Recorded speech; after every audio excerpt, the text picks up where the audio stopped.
Hello guys, today I am sharing Andhra style బెండకాయ వేపుడు. Simple, spicy and super yummy. So late చేయకుండా ప్రాసెస్లోకి వెళ్ళిపోదాం.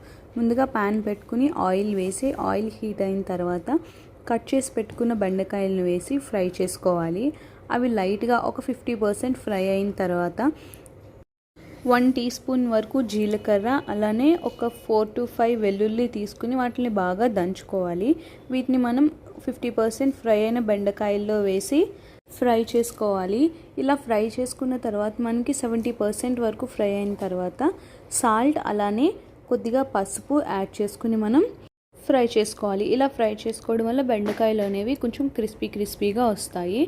ఫైనల్గా మనం కారం యాడ్ చేసుకుంటే టేస్టీ అండ్ క్రిస్పీ బెండకాయ ఫ్రై అనేది రెడీ అవుతుంది.